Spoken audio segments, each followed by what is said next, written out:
আলহামদুলিল্লাহ, আল্লাহর মেহেরবানিতে আমরা সবাই ভালো আছি তো, তাই না? জামিয়া আরবিয়া নূরে মদিনা মাদ্রাসা, এটা বাংলাদেশে আমাদের যেই সকল দ্বীনি কার্যক্রমগুলো পরিচালিত হয় তার অন্যতম একটা ঘাঁটি। এখানে আমাদের ছেলেরা ইসলাম এবং দ্বীনের বহুমুখী চিন্তা চেতনা নিয়ে গড়ে ওঠে। আপনারা যারা এখানে অনেক দিন ধরে থাকেন অথবা এই নূরে মদিনা মাদ্রাসার সাথে যারা সম্পর্ক রাখেন, আপনারা জানেন যে এই মাদ্রাসা প্রতিষ্ঠার প্রথম দিন থেকে এই মাদ্রাসার এখানে আমার আসা যাওয়া। মসজিদের কাজ যখন শুরু হয় তার প্রথম ভিত্তি যেদিন রাখা হয় সেদিনই আল্লাহর মেহেরবানি আমি সেই ভিত্তি প্রস্তর স্থাপন অনুষ্ঠানে উপস্থিত ছিলাম। মাদ্রাসার ভিত্তি যখন রাখা হয় সেদিনও আমি ছিলাম। দেখতে দেখতে এই মাদ্রাসাকে আল্লাহ পাক রব্বুল আলামিন দাওরায়ে হাদিস পর্যন্ত, কওমি মাদ্রাসার সর্বোচ্চ স্তর পর্যন্ত আল্লাহ উন্নীত করেছেন। এখন আলহামদুলিল্লাহ গোটা অঞ্চলের শিক্ষা দীক্ষা এবং অন্যান্য তালিম তারবিয়াতের বিবেচনায় এই প্রতিষ্ঠানটি সুনাম সুখ্যাতি অর্জন করেছে এবং আমরা আশা করছি আগামী দিনে দেশ এবং জাতি গঠনের লক্ষ্যে যেই ধরনের সৈনিক আমাদের দরকার, এই মাদ্রাসা সেই সৈনিক তৈরির অন্যতম কারখানা। তো কাজে এটা আমার একটা প্রতিষ্ঠান। আমি মনে করি এখানে শিক্ষক যারা আছেন তারা প্রায় অধিকাংশই আমাদের ছাত্র। এই মাদ্রাসার যিনি পরিচালক হযরত মাওলানা ফারুক হুসাইন হাফিজাহুল্লাহ, তিনি আমার সহপাঠী। দীর্ঘদিন আমরা একসাথে পড়াশোনা করেছি। সেই বাল্যকালের ছাত্র জীবনের আমার একান্ত ঘনিষ্ঠ বন্ধু তিনি। এই সব বিবেচনায় এই মাদ্রাসার যখন নাম রাখা হয়, সেই নাম রাখা থেকে আজ পর্যন্ত মাদ্রাসার সাথে আমি সম্পৃক্ত আছি আপনাদের দোয়ায়। তো আলহামদুলিল্লাহ আমাদের এই মাদ্রাসা আরো বহুদূর অগ্রসর হবে, আরো অনেক বড় হবে ইনশাআল্লাহ। কি বলেন? এই মাদ্রাসায় এখন যে অবস্থা, ছাত্রদের সংকুলান হয় না। মাদ্রাসাটা আরো সম্প্রসারণ করা দরকার। বিল্ডিং এবং ভবন আরো বাড়ানো দরকার। ভবনের উপরের 2 তলার কাজ মাহফিলের পরেই এটা কাজ শুরু করতে হবে, আর না হলে আগামী শিক্ষাবর্ষে ছাত্রদেরকে এখানে থাকার জায়গা দেওয়া যাবে না। এখন আপনাদের কি মনোভাব যে আমরা যদি এই বিল্ডিং এর কাজ শুরু করি, আপনারা কি শুধু চেয়ে চেয়ে দেখবেন না সহযোগিতা করবেন? ইনশাআল্লাহ। আওয়াজটা খুব আস্তে হলো। সহযোগিতা করবেন তো ইনশাআল্লাহ? এখানে রড সিমেন্টের প্রয়োজন, ইট বালুর প্রয়োজন, অন্যান্য যত প্রয়োজন আছে আমি আর নির্দিষ্টভাবে কোনোটার কথা এখন আর বলতেছি না। শুধু ব্যাপকভাবে আপনাদের কাছে অনুরোধ থাকলো যে আপনারা রড, সিমেন্ট, ইট, বালু, এই 4টা আইটেম বিশেষভাবে নির্মাণ কাজের জন্য প্রয়োজন হয়। তো এই প্রয়োজনটা কিভাবে পূরণ হয়, আপনাদের যাদেরকে আল্লাহ পাক যতটুকু সামর্থ্য দিয়েছে, আপনারা আপনাদের সামর্থ্যের আলোকে সুবিধা মতো সময়ে মাদ্রাসার সাথে, মোহতামিম সাহেবের সাথে যোগাযোগ করে আপনারা এই সহযোগিতাটা করবেন তো ইনশাআল্লাহ? সাধ্য এবং সামর্থ্যের আলোকে কে কে সহযোগিতা করবেন হাত উঠান তো একটু। আল্লাহ কবুল করেন, আল্লাহ কবুল করেন। এখন সামান্য একটু, খুব বেশি কিছু না। অনেক মানুষ আলহামদুলিল্লাহ, সাধারণত এত বিপুল পরিমাণ উপস্থিতিতে একটা মাহফিল করা, এটা অনেক বড় একটা অর্জন, অনেক বড় একটা সাহসী কাজ, তাই না? আপনারা খেয়াল করেন যে এখানে বহু মানুষ আলহামদুলিল্লাহ এখানে উপস্থিত হয়েছেন। মাহফিল শেষে যাতায়াতের সময় যেন কোনো দুর্ঘটনা না ঘটে খুব খেয়াল রাখেন। হুড়াহুড়ি করবেন না, তাড়াহুড়াও করবেন না, আর মাহফিল শেষে আপনারাও যাবেন, আমরাও বিদায় নিব। মুসাফা করার জন্য হুড়াহুড়ি করবেন না। মুসাফা যদি করতে মনে চায় নিরিবিলি সময় আসবেন। এই ভিড়ের মধ্যে মুসাফা করতে গেলে অনেক দুর্ঘটনা ঘটে যায়। এই যে আমি আসার সময় একজনে পা দিছে, পাড়া লাগছে, আরেকজনে হাত ধরে এমনভাবে টান দিছে যে আমার হাত মুচড়ে যেত একটু হইলেই। তো এইভাবে মুসাফা করতে গিয়ে আহত করে ফেললে সমস্যা না, এটা খেয়াল রাখবেন। তো ভালোবাসা ভালো জিনিস, আবেগ ভালো জিনিস, কিন্তু একটা দুর্ঘটনা ঘটে গেলে তখন সেটার আর খেসারত দেওয়া সম্ভব হয় না। তো যাই হোক, এত বিপুল পরিমাণ উপস্থিতি এখানে, আমরা সকলেই যদি অল্প অল্প করে অংশগ্রহণ করি তাহলে মাদ্রাসার কাজের জন্য বড় একটা ফান্ড জমা হয়ে যাবে। কি বলেন ইনশাআল্লাহ? আমি আপনাদের কাছে দুইটা অনুরোধ করব। একটা হলো যে আমরা এখন একটু অল্প কিছু সময়, খুব 5-7 মিনিট আপনাদের কাছ থেকে নিব, একটু আপনাদের কাছ থেকে নগদ অর্থ সংগ্রহ করব। আপনারা কেউ এমন হবেন না যে কিছুই দিলেন না, ন্যূনতম কিছু না কিছু সবাই শরীক হবেন। হবেন তো ইনশাআল্লাহ? কে কে শরীক হবেন এটা হাত উঠান তো। আল্লাহর মেহমান, আলহামদুলিল্লাহ আলহামদুলিল্লাহ, ইনশাআল্লাহ। আর হলো সবাই তো শরীক হবেন, বাকি এখন আমার অনুরোধ হলো যে যার পকেটে, এই বসো, যার পকেটে সবচেয়ে বড় যেই নোটটা আছে উপস্থিত, আমাদের দেশের সবচেয়ে বড় নোট কত? 1000 থাকলে 1000 দেন, 1000 যদি না থাকে তারপরে 500। আচ্ছা 500 যদি না থাকে তাহলে 200, আর 200 টাকার নোটও যদি না থাকে তাহলে 100। এই 4 ক্যাটাগরি, ওলা তাকুন খামিসান ফাতাহালিকা, এই 4টা 100, 200, 500, 1000। আর যদি কেউ ছাত্র থাকেন, ছাত্রদের জন্য তো সব জায়গায় কি হাত বাড়া, ঠিক আছে, ছাত্র হইলে 50 টাকা। তারপরে এখানে আশেপাশে আমার মা বোনেরা আছেন বিপুল পরিমাণ। আমাদের অ্যানালাইসিস হলো ধর্মীয় কাজে পুরুষদের চেয়ে মহিলারা আরো বেশি অগ্রগামী।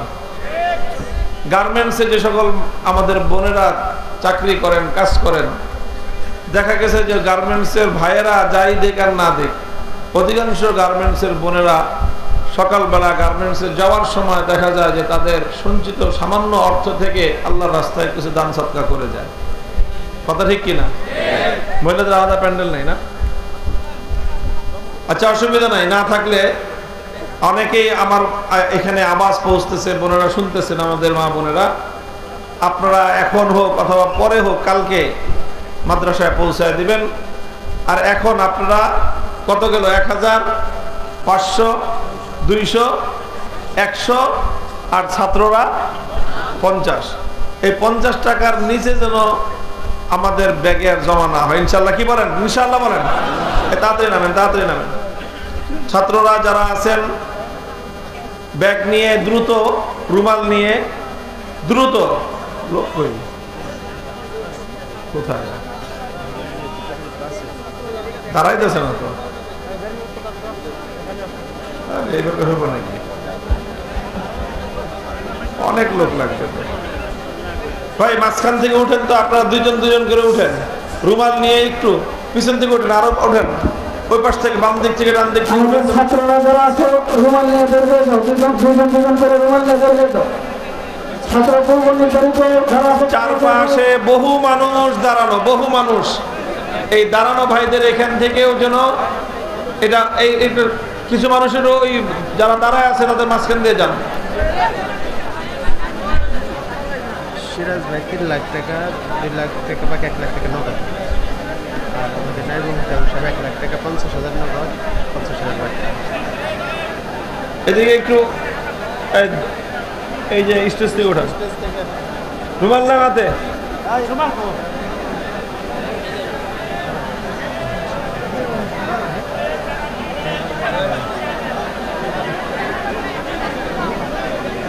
ভাই দাঁড়া রয়েছেন যারা, একটু মেহরবানি করে আপনারা একটু শরীক হয়ে যান। কেউ যেন বাদ না পড়েন, একটা মানুষের জন্য বাদ না পড়েন ইনশাআল্লাহ।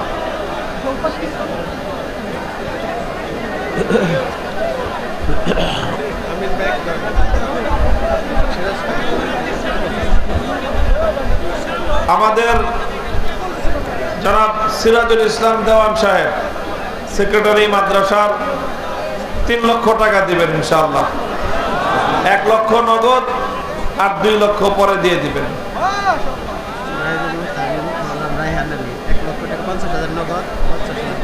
আমাদের মাদ্রাসার নায়েবে মুহতামিম জনাব রায়হান আলী ভাই, তিনি 1 লক্ষ টাকা, 50,000 টাকা নগদ আর 50,000 টাকা পরে দিবেন ইনশাআল্লাহ।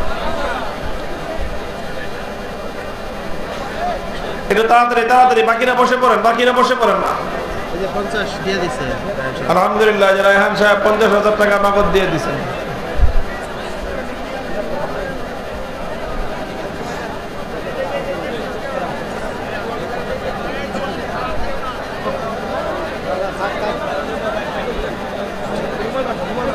যারা দাঁড়ানো আছে তাদের ওখান থেকে একটু ভাইয়েরা আপনারা তাড়াতাড়ি গিয়ে ওই টাকাটা সংগ্রহ করে নেন। সভাপতি আলহাজ গিয়াসউদ্দিন মেম্বার 10,000 টাকা নগদ। সহসভাপতি আলহাজ গিয়াসউদ্দিন মেম্বার সাহেব 10,000 টাকা নগদ। আলহামদুলিল্লাহ, গিয়াসউদ্দিন সাহেব প্রতি মাসে মাদ্রাসায় 5,000 টাকা করে দেন। আল্লাহ ওনার দানকে কবুল করুন, সকলে বলেন আমিন।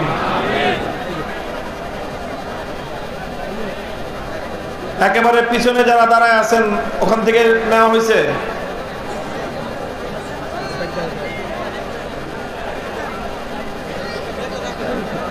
লোক তো সুবিধা নেই, লোক থাকা দরকার ছিল, অনেক মানুষ তো সবার কাছে মানুষ অনেক বেশি, এই হিসাবে আন্দাজ কমই হয় না পাশ দিয়া। আচ্ছা ঠিক আছে, আলহামদুলিল্লাহ। যাদের সংগ্রহ হয়ে গেছে রুমালগুলি স্টেজের দিকে পাঠিয়ে দেন। বাকিরা সকলে শান্তভাবে বসে পড়েন, আমরা কথা শুরু করতেছি। ইন্নাল হামদালিল্লাহ নাহমাদুহু ওয়া নাস্তাঈনুহু ওয়া নাস্তাগফিরুহু ওয়া নু'মিনু বিহি ওয়া নাতাওয়াক্কালু আলাইহি ওয়া নাউযু বিল্লাহি মিন শুরুরি আনফুসিনা ওয়া মিন সাইয়্যাতি আ'মালিনা। من يهده الله فلا مضل له ومن يضلل فلا هادي له وأشهد أن لا إله إلا الله وحده لا شريك له وأشهد أن سيدنا ومولانا محمدا عبده ورسوله الذي أرسله الله إلى كافة الناس بشيرا ونذيرا وداعيا إلى الله بإذنه وسراجا منيرا أما بعد فأعوذ بالله من الشيطان الرجيم بسم الله الرحمن الرحيم والذين جاهدوا فينا لنهدينهم سبلنا وإن الله لمع المحسنين وعن عبد الله بن مسعود رضي الله تعالى عنه أنه قال قال رسول الله صلى الله عليه وسلم لن يشبع المؤمن من خير حتى يكون منتهاه الجنة. بارك الله لنا ولكم في القرآن العظيم ونفعنا وإياكم بالآيات والذكر الحكيم. اللهم صل على محمد وعلى آل محمد كما صليت على إبراهيم وعلى آل إبراهيم إنك حميد مجيد. اللهم بارك على محمد وعلى آل محمد كما باركت على إبراهيم وعلى آل إبراهيم إنك حميد مجيد محترم حضرات উলামায়ে কেরাম, সম্মানিত শ্রদ্ধাভাজন আমার বয়োজ্যেষ্ঠ মুরব্বী সাহেবান, সমবেত ইসলাম প্রিয়, কোরআন প্রেমিক, নবী প্রেমিক, তাওহীদি মুসলমান ভাই ও বন্ধুগণ, পর্দার অন্তরালে অবস্থানরত আমার সম্মানিত মা ও বোনেরা, আল্লাহ পাক রব্বুল আলামিন অশেষ শুকরিয়া যে আল্লাহ রব্বুল আলামিন আমাদেরকে আল্লাহর দ্বীনের কথা বলা এবং শোনার জন্য নূরে মদিনা মাদ্রাসার বার্ষিক মাহফিলে সমবেত হওয়ার তৌফিক দান করেছেন। আল্লাহ পাকের বড়ই মেহেরবানি, এই জন্য আল্লাহর দরবারে শুকরগুজারি আদায় করি আলহামদুলিল্লাহ। দীর্ঘ সময় পর্যন্ত আপনারা দেশের বরেণ্য আলেমদের কাছ থেকে গুরুত্বপূর্ণ আলোচনা শুনেছেন। এখন আমি সর্বশেষ আপনাদের সামনে আরো কিছু কথা বলার জন্য উপবিষ্ট হয়েছি। কোরআনে কারীম থেকে সূরাতুল আনকাবুতের একটি আয়াত আমি তেলাওয়াত করেছি। আল্লাহ রাসূল সাল্লাল্লাহু আলাইহি ওয়াসাল্লামের একটি গুরুত্বপূর্ণ নীতি নির্ধারণী হাদিস পাঠ করেছি। কোরআনে কারীমের আয়াত এবং আল্লাহর নবীর হাদিসকে সামনে রেখে সংক্ষিপ্ত কিছু কথা আলোকপাত করব। দোয়া চাই আল্লাহ পাক রব্বুল আলামিন আমার দ্বারা যেন উম্মতের ফায়দা এবং উপকার হয় এমন কিছু কথা বলার তৌফিক আমাকে দান করেন। মুহতারাম হাজিরিন, আল্লাহ পাক রব্বুল আলামিনের মেহেরবানি যে তিনি আমাদেরকে ইসলামের মতো একটি ধর্ম, ইসলামের মতো একটা আদর্শ আমাদেরকে দান করেছেন। হযরত মুহাম্মদ সাল্লাল্লাহু আলাইহি ওয়াসাল্লামের মতো এরকম একজন মহান নবী তিনি আমাদের জন্য পাঠিয়েছেন। আল্লাহর নবীর জীবনের যেই সকল মূল নীতি এবং আদর্শ তিনি ফলো করতেন, সারা জীবন যে সকল নীতির উপর তিনি চলে গিয়েছেন, তার অন্যতম একটা নীতি হলো যে তিনি আল্লাহর দ্বীনের জন্য, ইসলামের জন্যই দুনিয়াতে এসেছিলেন এবং জীবনের শেষ মুহূর্ত পর্যন্ত আল্লাহর দ্বীনকে, ইসলামকে দুনিয়াতে প্রতিষ্ঠিত করার জন্য, প্রচার এবং প্রসার করার জন্য তিনি তার শেষ নিঃশ্বাস ত্যাগ করা পর্যন্ত এই পথে অব্যাহতভাবে প্রচেষ্টা চালিয়ে গেছেন। আমাদের জন্য আল্লাহর নবীর জীবনে রয়েছে সর্বোত্তম আদর্শ। কাজেই আমাদেরও দায়িত্ব এবং কর্তব্য হলো আমাদের নবীর জীবন যেই পথে কেটেছে, আমরা উম্মতি হিসেবে আমরাও আমাদের জীবনকে আমাদের নবীর দেখানো পথেই ইনশাআল্লাহ পরিচালিত করব।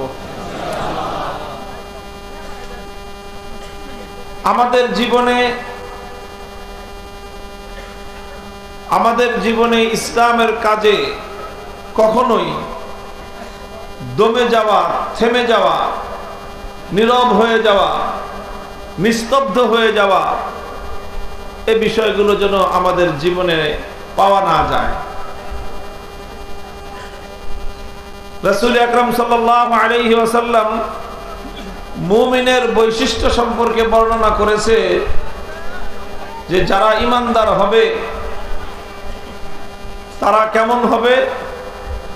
লা ইয়াশবাল মুমিনু মিন খাইরিন হাত্তা ইয়াকুনা মুনতাহাহুল জান্নাহ, যে মুমিন ভালো কাজ করতে করতে, কল্যাণের কাজ করতে করতে, দ্বীনের কাজ করতে করতে কোনোদিন সে তৃপ্ত হবে না। কোনোদিন তার এরকম মনোভাব সৃষ্টি হবে না যে বাস যথেষ্ট হয়েছে, আর দরকার নাই।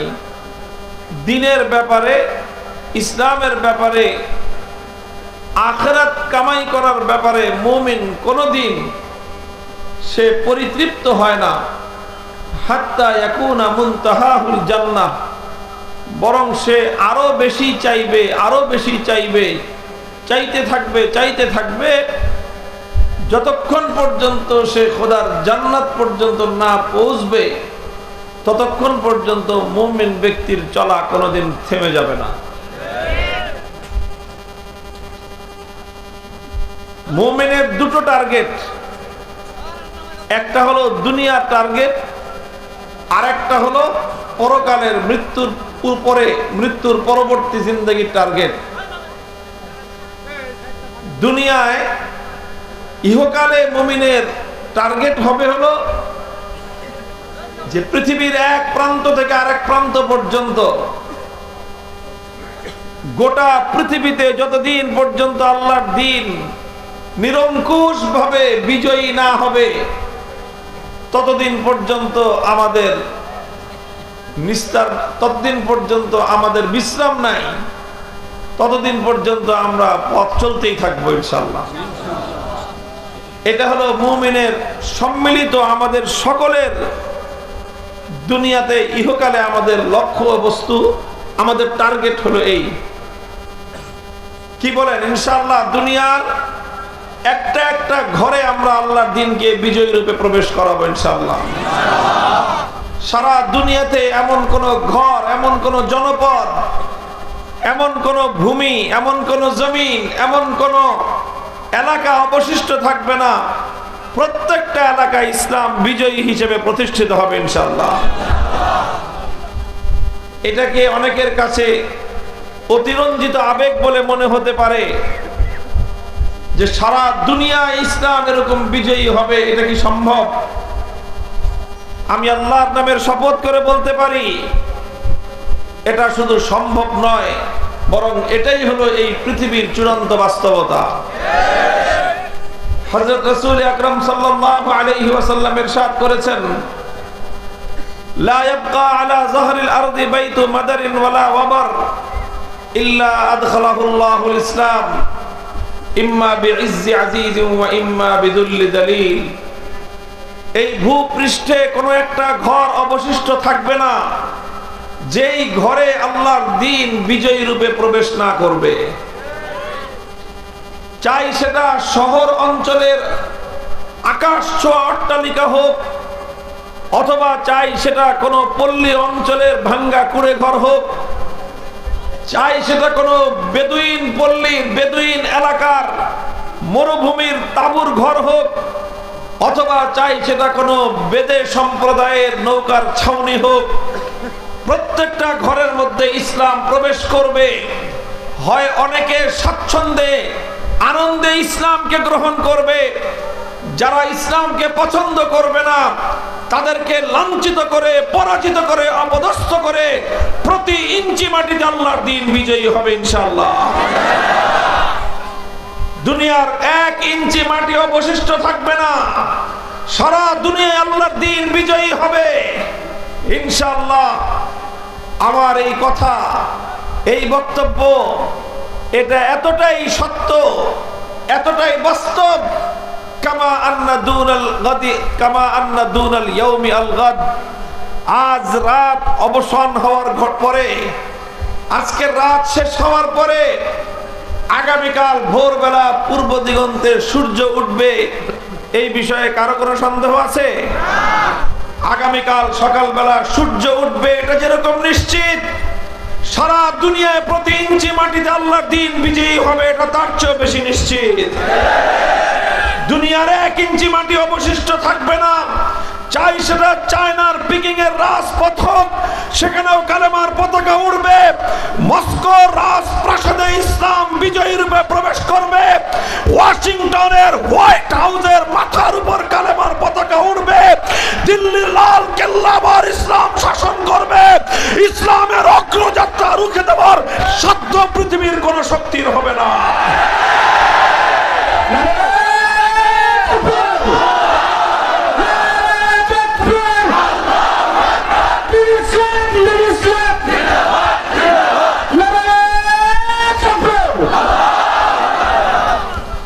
ইনশাআল্লাহ। এত আত্মবিশ্বাসের সাথে আমরা এই কথা কেন বলতেছি? কারণ আমরা বিশ্বাস করি, আমরা মনে করি আমার পায়ের নিচ থেকে মাটি সব সরে যেতে পারে, আমার মাথার উপর আসমান আছে, এটা ভেঙে পড়তে পারে, পৃথিবীর সমস্ত পাহাড়গুলো ধুলোর মতো উঠতে পারে, পৃথিবীর সমস্ত সমুদ্রের পানিগুলো শুকিয়ে যেতে পারে, কিন্তু আমার নবী মুহাম্মদ আরবি সাল্লাল্লাহু আলাইহি ওয়াসাল্লামের দুই ঠোঁটের মধ্য দিয়ে উচ্চারিত কোনো কথা মিথ্যা হতে পারে না।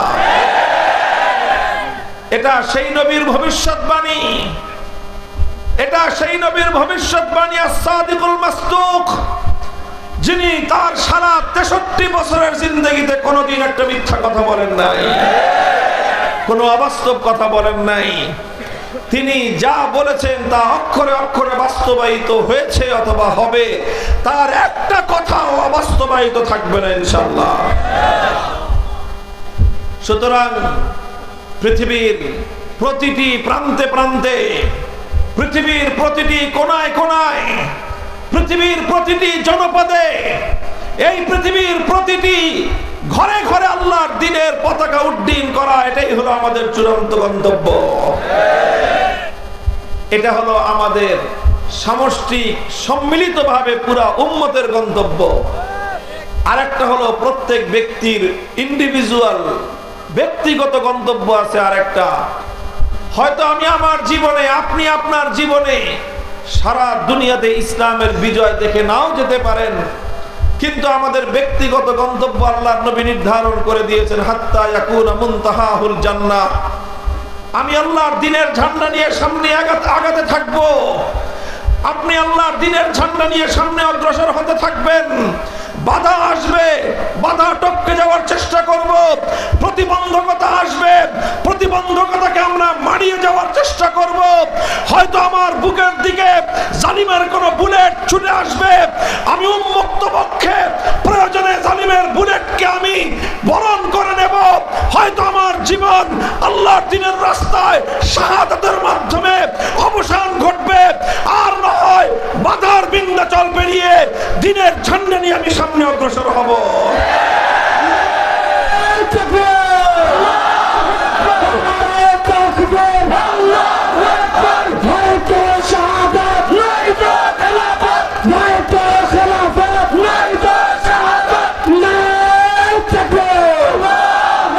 আমারে পথ চলা কোনোদিন থেমে যাবে না, চলতে চলতে হাত্তা ইয়াকুনা মুনতাহাহুল জান্নাহ, যতক্ষণ পর্যন্ত খোদার জান্নাতে আমার পাও না পড়বে, খোদার জান্নাতের দুয়ারে আমি যতক্ষণ পর্যন্ত আমি আমার পাও রাখতে না পারবো, ততক্ষণ পর্যন্ত আমার পথ চলার কোনো ক্ষান্তি নাই। চলবো তো ইনশাআল্লাহ? সাহায্য করবেন কে? আমার এবং আপনার কাজ হলো আল্লাহর দ্বীনের ঝান্ডা নিয়ে সামনে অগ্রসর হয়ে যাওয়া। এখানে কুল হাল তারাব্বাসুনা বিনা ইল্লা ইহদাল হুসনাইন, কুল হাল তারাব্বাসুনা বিনা ইল্লা ইহদাল হুসনাইন। হে দুনিয়ার কাফের মুশরিক বেঈমানের দল, তোমাদের কাছে আমাদের স্পষ্ট পয়গাম, তোমরা যারা অনেক সময় আমাদেরকে ভীত সন্ত্রস্ত করে তুলতে চাও, তোমরা যারা অনেক সময় আমাদেরকে ভয় দেখাতে চাও, তোমরা যারা অনেক সময় আমাদের পথ চলাকে রুদ্ধ করে দিতে চাও, তোমাদের প্রতি আমাদের পয়গাম, হাল তারাব্বাসুনা বিনা ইল্লা ইহদাল হুসনাইন। আমরা দুই পরিণামের যে কোনো একটার জন্য অপেক্ষমান, ইম্মাল ফাতহু ওয়া ইম্মাশ শাহাদা। হয় আমরা দ্বীনের বিজয় অর্জন করে কালেমার ঝান্ডা উড্ডীন করব, আর সেটা না পারলে শাহাদাতের সুধা পান করে খোদার জান্নাতের মেহমান হব।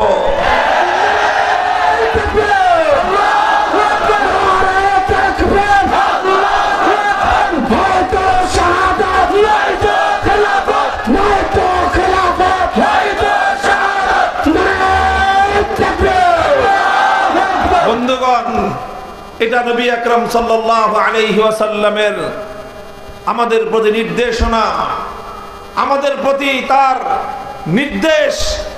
তিনি তার উম্মতকে কথাই বলেছেন, হাত্তা ইয়াকুনা মুনতাহাহুল জান্নাহ।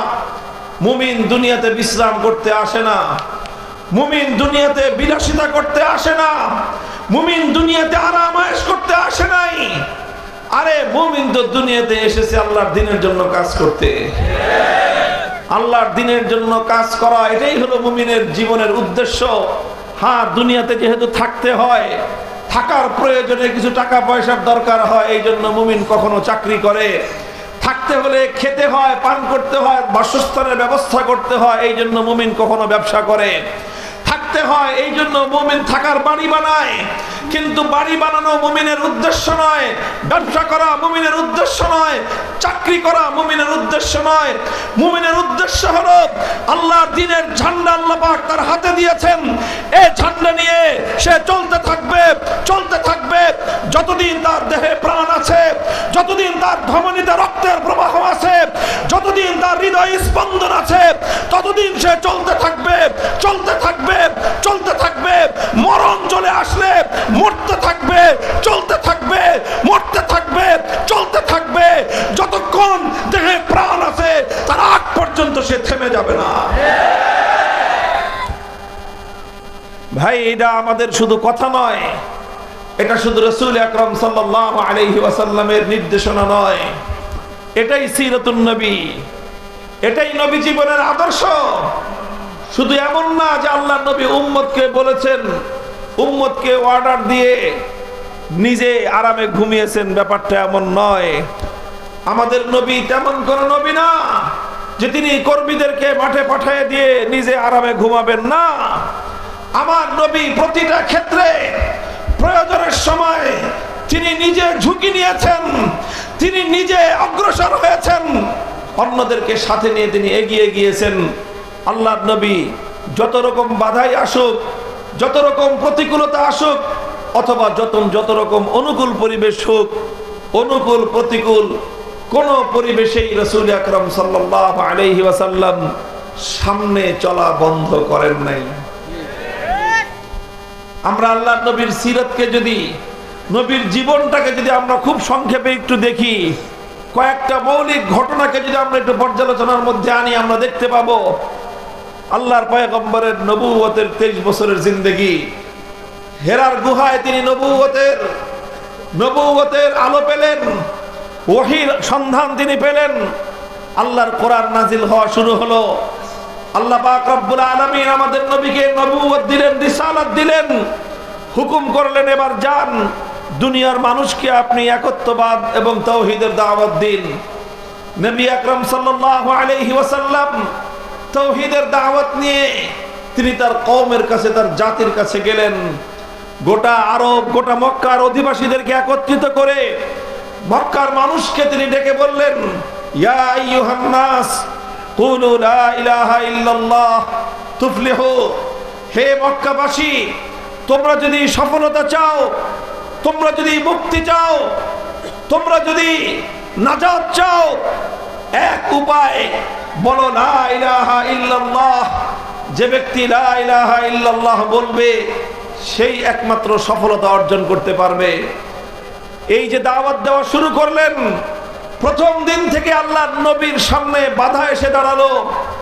নবীজি একদিকে মক্কার মানুষকে লা ইলাহা ইল্লাল্লাহ বলার জন্য তিনি ডাক দিলেন, সঙ্গে সঙ্গে আবু লাহাব দাঁড়িয়ে গেল, বলল তাব্বাল্লাকা সাইরাল ইয়াউম আলিহাযা জামাতানা।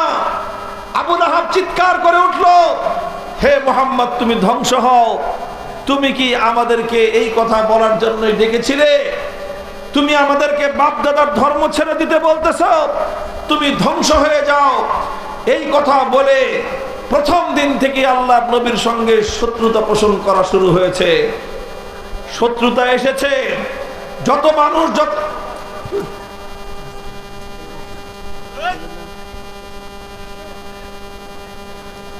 মানুষ আল্লাহর রাসূল সাল্লাল্লাহু আলাইহি ওয়াসাল্লামের সাথে শত্রুতা করুন, আমার নবী সব ধরনের শত্রুতা, সব ধরনের প্রতিবন্ধকতাকে তিনি সহ্য করেছেন। কিন্তু আল্লাহর কসম খেয়ে বলি, আল্লাহর নবী কোনোদিন পথ চলা বন্ধ করে দেন নাই। নবীজি দাওয়াত দিয়েছেন রাতের অন্ধকারে, নবীজি দাওয়াত দিয়েছেন দিনের আলোতে, প্রভাত রশ্মিতে, সন্ধ্যার গধূলি বেলায়। আল্লাহর পয়গম্বর মক্কার মানুষের কাছে কাছে দাওয়াত নিয়ে গিয়েছেন, কারো কাছে শতবার, কারো কাছে হাজার বার। পবিত্র মক্কার মাটিতে একজন মানুষ এরকম অবশিষ্ট ছিল না যার কাছে আমার নবী দ্বীনের দাওয়াত নিয়ে না গিয়েছেন। নবীজির এই দাওয়াতে স্বল্প সংখ্যক মানুষ ঈমান কবুল করেন, তাওহীদের দাওয়াতকে কবুল করেন। যারা এই দাওয়াত গ্রহণ করলেন, সঙ্গে সঙ্গে তাদেরকে নিয়ে নবীজির দ্বিতীয় মেহনত শুরু হয়ে গেল। হযরত আরকাম ইবনে আবিল আরকাম রাদিয়াল্লাহু তাআলা আনহু, তার বাড়ি দারে আরকামে আল্লাহর নবী মাদ্রাসা কায়েম করলেন। যারা ঈমান কবুল করে তাদেরকে তিনি সেখানে শিক্ষা দান করেন। সেই শিক্ষা দান করাটা এত সহজ ছিল না। মক্কার সকল অন্যায় অত্যাচারীদের, মক্কার সকল জালিম রক্ত পিপাসুদের চোখ ফাঁকি দিয়ে সেখানে নিয়ে এক একজনকে সঙ্গোপনে দ্বীনের শিক্ষা দিতে হতো।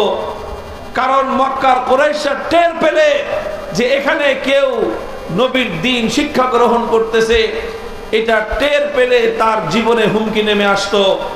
রাসূল আকরাম সাল্লাল্লাহু আলাইহি ওয়াসাল্লাম দিনের বেলায় দাওয়াতের কাজ করতেন, রাতের অন্ধকারে সেই দারে আরকামের মধ্যে বসে সাহাবীদেরকে দ্বীনের তালিম দিতেন। এইভাবে দ্বীন তালিম এবং দ্বীনের তাবলীগ একসঙ্গে চলতে থেকেছে। সেখানে মানুষ ইসলাম কবুল করেছে। যাদের ঈমানের ব্যাপারে মক্কার অত্যাচারীরা অবগত হতে পেরেছে, তাদের উপর নেমে এসেছে ভয়াবহ জুলুম এবং নির্যাতনের স্টিম রোলার।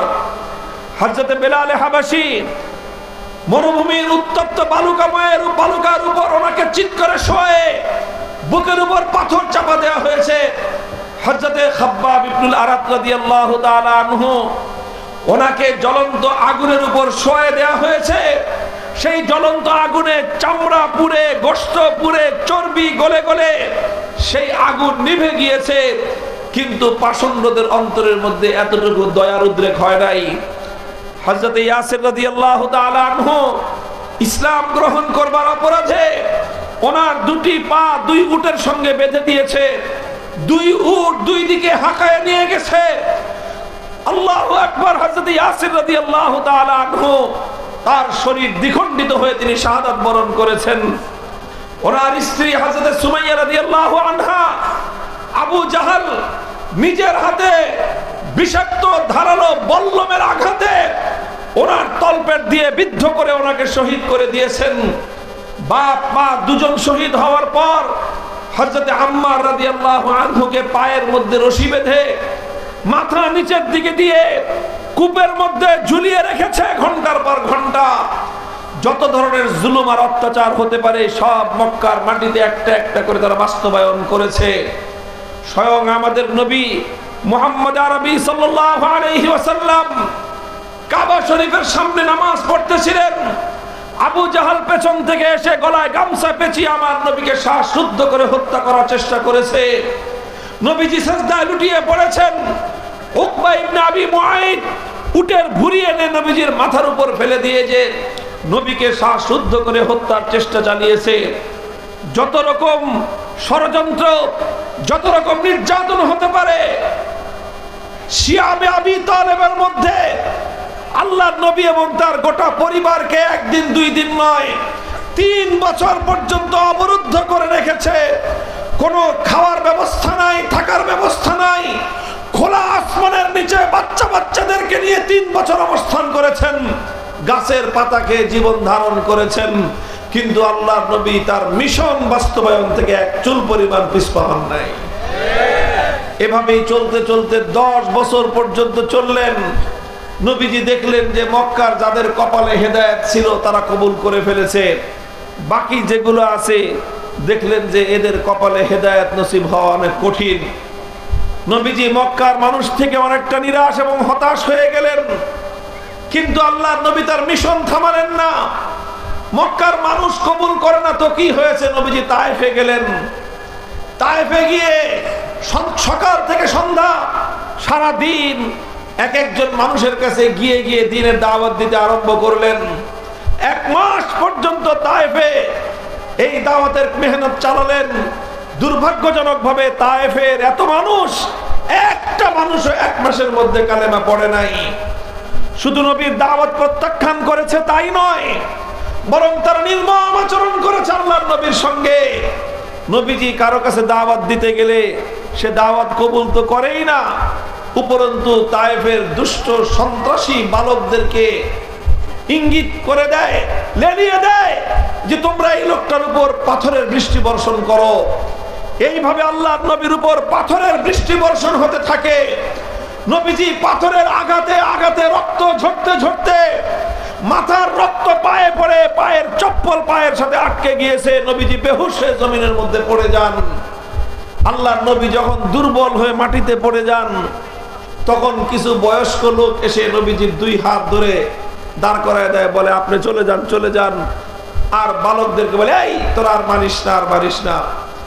এই কথা বলে যখনই আমার নবী 2 কদম সামনে আগান, এই লোকগুলো আবার ওই দুষ্ট সন্ত্রাসীদেরকে উস্কানি দেয় যে আবার মার, আবার মার। তারা আবার পাথরের বৃষ্টি বর্ষণ করে।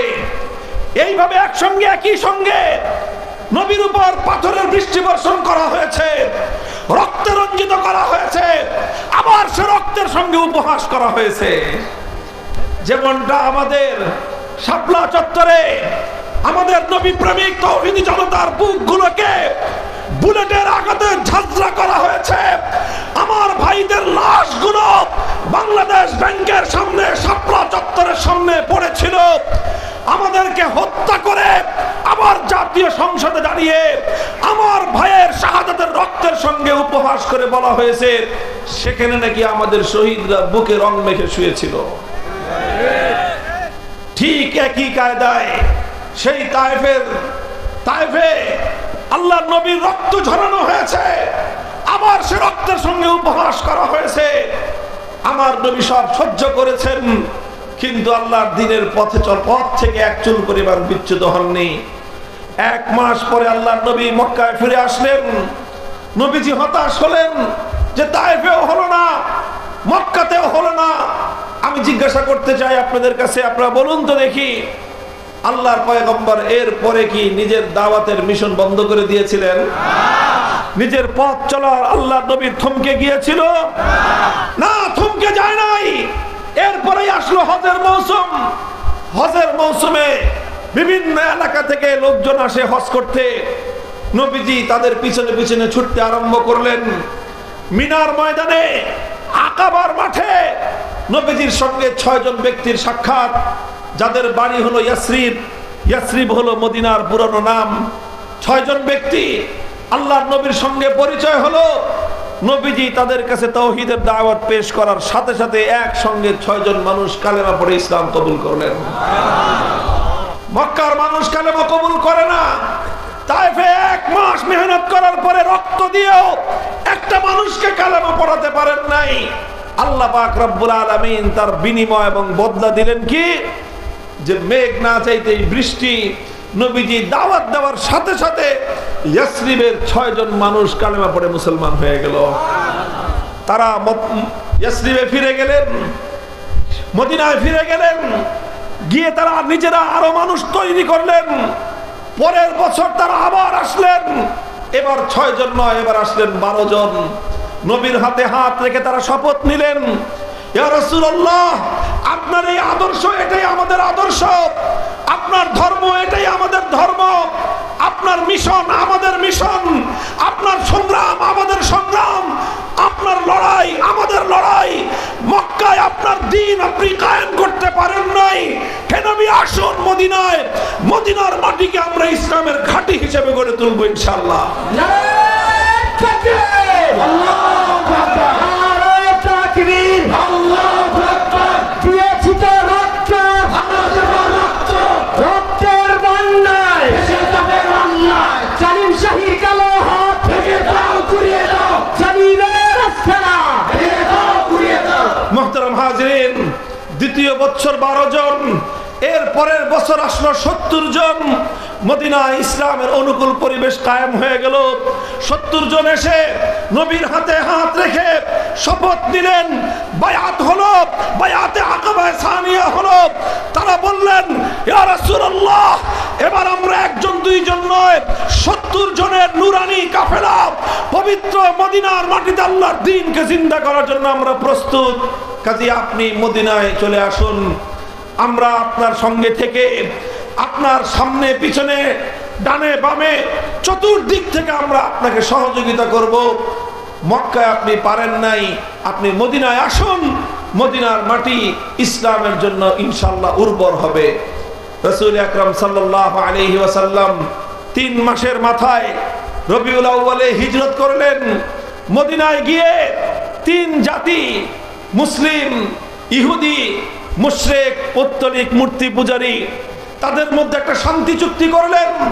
কেউ কারো উপরে জুলুম করবে না, কেউ কারো উপরে হামলা চালাবে না, কেউ কারো সাথে গাদ্দারি করবে না। এই রকম শান্তি চুক্তি করলেন। ইতিহাসে যে চুক্তিকে বলা হয় মদিনা সনদ।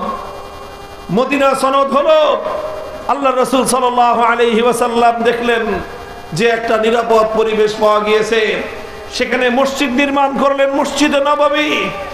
এই মসজিদে এখন আর কেউ নামাজ পড়লে গলায় গামছা পেঁচায় শ্বাসরোধ করতে, হত্যা করতে চায় না। এখানে কেউ আল্লাহর দরবারে সিজদা করলে কেউ মাথায় উটের ভুঁড়ি এনে নিক্ষেপ করে না। এখানে কেউ কালেমা পড়লে তার বুকের উপর পাথর চাপা দেওয়া হয় না। এখানে কেউ কালেমা পড়লে জ্বলন্ত আগুনের উপর শোয়ে তাকে নির্মমভাবে নির্যাতন চালানো হয় না।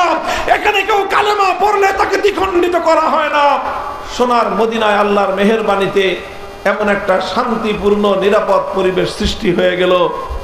আল্লাহর নবী তার জীবন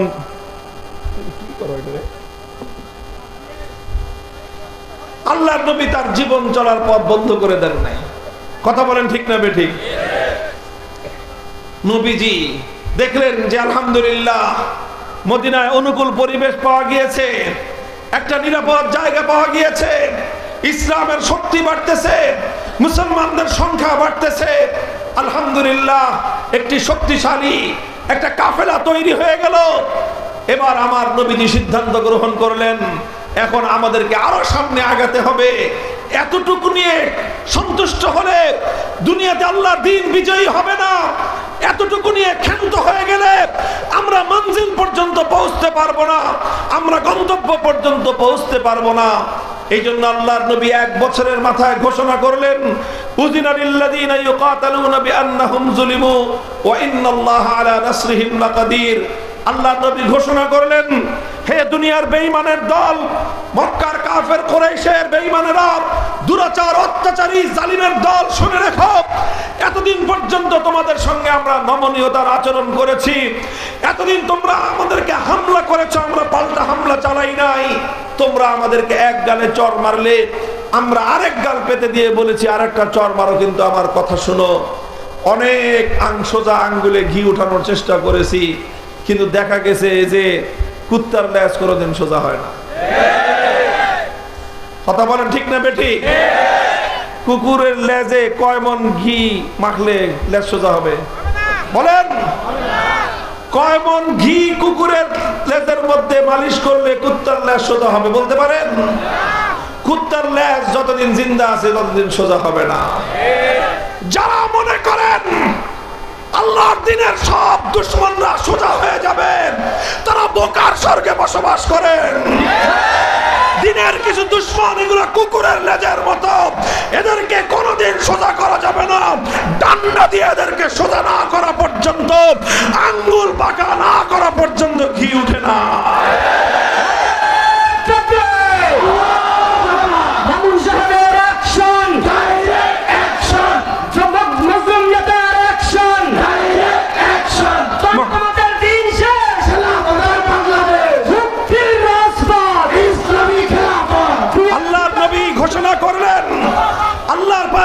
ঘোষণা করলেন, এখন থেকে ইসলামের নীতি হলো, যারা ইসলামের উপর আঘাত করতে আসবে, যারা আল্লাহর দ্বীনের বাতি, আল্লাহর দ্বীনের প্রদীপ যারা নিভিয়ে দিতে আসবে, যেই কালো হাত কোন নির্যাতিত নিপীড়িত মুসলিম মুসলমানকে হামলা করতে আসবে, এখন আর এমনি ছেড়ে দেওয়া হবে না।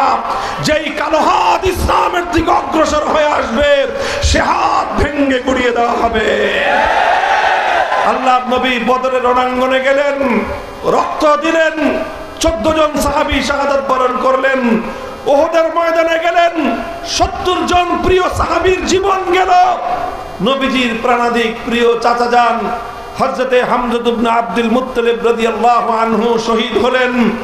বেঈমানের দল ওনার বক্ষ বিদীর্ণ করে কলিজা বের করে চিবায়ে চিবায়ে খেলো। আমার নবীর শরীর, নবীজির রক্তক্ষরণ হলো হৃদয় থেকে। আমার নবী নিজে মাথা ভাঙলেন, দান্দান শহীদ করলেন, সর্বশরীর থেকে রক্ত ঝরতে ঝরতে আমার নবী বেহুশ হয়ে জমিনে পড়ে গেলেন। কিন্তু আমার নবী ওই অবস্থাতেও সাহাবায়ে কেরামকে ডেকে ডেকে বললেন, ইলাইয়া ইবাদাল্লাহ, ইলাইয়া ইবাদাল্লাহ, হে আল্লাহর বান্দারা, আমাদের জীবন যেতে পারে, আমরা শহীদ হতে পারি, যতদিন এই জমিনে একজন ইমানদার থাকবে ততদিন আল্লাহর দ্বীনের ঝান্ডা ভুলুণ্ঠিত হতে পারে না। নবীজি সামনে অগ্রসর হলেন। খন্দকের জিহাদ হলো। অভাব, অনটন, ক্ষুধা, তৃষ্ণা, দারিদ্র্যের কষাঘাতে জর্জরিত, পেটে পাথর বাঁধলেন। অভাবের কারণে পেট শূন্য হয়ে পেটে পাথর বেঁধেছেন, কিন্তু আল্লাহর দ্বীনের পথ থেকে নবীজি এক চুল পরিমাণ পিছপা হন নাই। আল্লাহর পয়গম্বর সামনে অগ্রসর হতে থাকলেন। ইত্য বছরে মদিনায় ইহুদি সম্প্রদায় একটার পর একটা গাদ্দারি করলো। বনু কাইনুকা গাদ্দারি করলো, বনু নজির গাদ্দারি করলো। নবীজি এক একটা গাদ্দারকে দৃষ্টান্তমূলক শাস্তি দিলেন। প্রথম দুই সম্প্রদায় বিশ্বাসঘাতকতার অপরাধে তাদেরকে মদিনা থেকে বহিষ্কার করলেন। সর্বশেষ সবচেয়ে বড় গাদ্দারিটা করেছিল বনু কুরাইজা। এই গাদ্দারির পরে আল্লাহর নবী তাদেরকে দৃষ্টান্তমূলক শাস্তি দিলেন। আল্লাহর নবীর সিরাত পড়লে দেখা যায় নবীজি সব অপরাধ ক্ষমা করতেন, গাদ্দারির অপরাধ কোনোদিন ক্ষমা করতেন না। খবরদার মুসলমান, যারা না বুঝে ভুল করে তওবা করলে তার অপরাধের ক্ষমা আছে, কিন্তু যারা জাতির সঙ্গে গাদ্দারি করবে, বিশ্বাসঘাতকতা করবে, সেই গাদ্দারি আর বিশ্বাসঘাতকতার কোনো ক্ষমা নাই।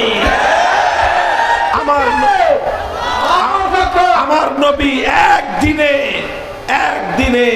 800 দুরাচার, বিশ্বাসঘাতক, গাদ্দার ইহুদির মৃত্যুদণ্ড কার্যকর করেছিলেন।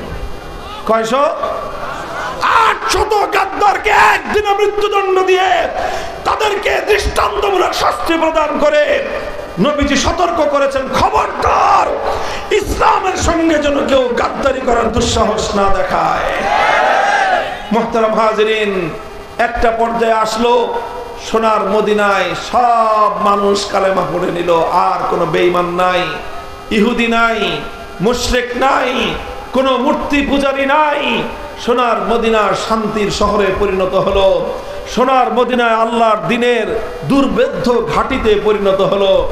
আমি জিজ্ঞাসা করতে চাই, তখন কি আল্লাহর নবী এমন চিন্তা করেছেন যে যাক মদিনার শহর পেয়েছি, একটা রাষ্ট্র হয়েছে, দিন কায়েম হয়ে গেছে, আর বেশি চিন্তা করার দরকার কি, এবার মদিনা নিয়েই আমরা ক্ষান্ত থাকি? নবীজি এমন চিন্তা করেছেন না। আমার নবী শুধু মদিনার নবী হয়ে দুনিয়াতে আসেন নাই। ইসলাম শুধু মদিনায় কায়েম হওয়ার জন্য আসে নাই, ইসলাম শুধু আরবে কায়েম হওয়ার জন্য আসে নাই। সপ্তম হিজরিতে আল্লাহর নবী 1400 সাহাবায়ে কেরাম নিয়ে রওনা হলেন পবিত্র মক্কার দিকে উমরা করবেন। মক্কার লোকেরা আল্লাহর নবীকে বাধা দিল। নবীজি বললেন, আমরা উমরা করতে আসছি, যুদ্ধ করতে আসি নাই, বাধা দিও না। তারা বলল যে না, কোনোভাবেই ঢুকতে দিব না। নবীজি বললেন, ঠিক আছে, তোমাদের সঙ্গে আমরা চুক্তি করব, তোমাদের সঙ্গে আমরা সন্ধি করব। আজ মক্কার কুরাইশরা এমন যে কোনো শর্তের কথা বলবে, যেই শর্তের মাধ্যমে আল্লাহর ঘর বাইতুল্লাহর সম্মান রক্ষা পায়, আমি সেই শর্ত মেনে নিয়েই মক্কার কুরাইশদের সঙ্গে আজকে একটি চুক্তি করব। শেষ পর্যন্ত সেই হুদাইবিয়ার সন্ধি স্বাক্ষরিত হলো। হুদাইবিয়ার সন্ধি ছিল নবী আকরাম সাল্লাল্লাহু আলাইহি ওয়াসাল্লামের রাজনৈতিক দূরদর্শিতার প্রমাণ। হুদাইবিয়ার সন্ধি ছিল আল্লাহর পয়গম্বরের রাজনৈতিক নেতৃত্বের একটা সুদূর প্রসারী চিন্তার ফসল। হুদাইবিয়ার সন্ধি হওয়ার 1 বছরের মাথায় গোটা পৃথিবীর যত বড় বড় রাজা বাদশা ছিল, প্রত্যেকটা রাজা বাদশার দরবারে দরবারে ইসলামের দাওয়াত পৌঁছে গেল। হুদাইবিয়ার সন্ধির পরপর আরবের মাটিতে ইহুদিদের সর্বশেষ ঘাঁটি খায়বার থেকে ইহুদিদেরকে উৎখাত করা হলো। হুদাইবিয়ার সন্ধির 1 বছরের মাথায় আল্লাহর নবী মক্কার কুরাইশরা বিশ্বাসঘাতকতা করার ফলে 1 বছরের মাথায় আল্লাহর নবী অভিযান পরিচালনা করে মক্কা বিজয় করলেন। মক্কা মদিনা পুরা দুই শহর, পবিত্র দুই শহর ইসলামের কালেমার পতাকার তলে চলে আসলো। আপনারা বলেন দেখি, অষ্টম হিজরির পরে আল্লাহর নবী যখন মক্কা এবং মদিনা দুই শহরে ইসলামকে বিজয়ী করেছিলেন, ইসলাম কায়েম হয়ে গেল, এরপরে কি আল্লাহর নবী ক্ষান্ত হয়ে গিয়েছিলেন? আমার নবী সামনে অগ্রসর হলেন। নবীজি যতদিন জীবদ্দশায় ছিলেন, এক মুহূর্তের জন্য আমার নবী ক্ষান্ত হন নাই। আমার নবী দশম হিজরি সনে ইন্তেকাল করেন। ইন্তেকালের সময়ে 12.5 লক্ষ বর্গ মাইল, কতটুকু এলাকা বলেন? 12.5 লক্ষ, বলেন 12.5 লক্ষ বর্গ মাইল। এটা কত বড় এলাকা হয় জানেন? আমাদের বাংলাদেশটা কত বড় জানেন? 55,000 বর্গ মাইল। অনলি কত? এবার এটারে 24 দিয়ে গুণন দেন। 50কে যদি আপনি 25 দিয়ে গুণ দেন তাহলে হবে 12.5। কথা ঠিক? 50,000কে যদি আপনি 25 দিয়ে গুণ দেন 12.5 লক্ষ বর্গ মাইল। অর্থাৎ এই বাংলাদেশটা সমান 25টা দেশ জোড়া দিলে যতটুকু এরিয়া হয়, এই বিশাল এরিয়ায় একমাত্র আল্লাহর দ্বীন কায়েম হলো, কোরআনের শাসন বাস্তবায়িত হলো, ইসলামী খেলাফত কায়েম করে আমার নবী মদিনার রওজায়ে আতহারে ঘুমাতে গিয়েছেন। 12.5 লক্ষ বর্গ মাইলে আল্লাহর দ্বীন জিন্দা হয়েছে। মুহতারাম হাজিরিন, আমি আপনাদেরকে এরপরে আখেরি প্রশ্নটা করতে চাই। আমার নবী 12.5 লক্ষ বর্গ মাইল জুড়ে ইসলামী হুকুমত কায়েম করলেন, ইসলামী খেলাফত প্রতিষ্ঠা করলেন। 12.5 লক্ষ বর্গ মাইল জুড়ে এক আল্লাহর বিধান বাস্তবায়িত হলো। এরপরে নবীর সাহাবীরা তারা এমন মনে করেছিলেন যে যথেষ্ট হয়েছে, আর সামনে আগানোর দরকার নাই। এমন ছিল? বলেন এমন ছিল? 10 বছরের মাথায় আল্লাহ নবীর ইন্তেকাল করবার 10 বছরের মাথায় দ্বিতীয় খলিফা ওমর ফারুক রাদিয়াল্লাহু তাআলা আনহুর যুগে ইসলামের সৈনিকরা আটলান্টিক মহাসমুদ্রের তীর পর্যন্ত পৌঁছে গিয়েছেন। আফ্রিকার জঙ্গলের গহীন অঞ্চল পর্যন্ত কালেমার পতাকা উড্ডীন হয়েছে। আটলান্টিক সমুদ্রের তীরে দাঁড়িয়ে মুসলমান সৈনিকরা বলেছিলেন, জানি না এই সমুদ্রের পরে কি আছে। তখনও পৃথিবীতে এত কিছু আবিষ্কার হয় নাই।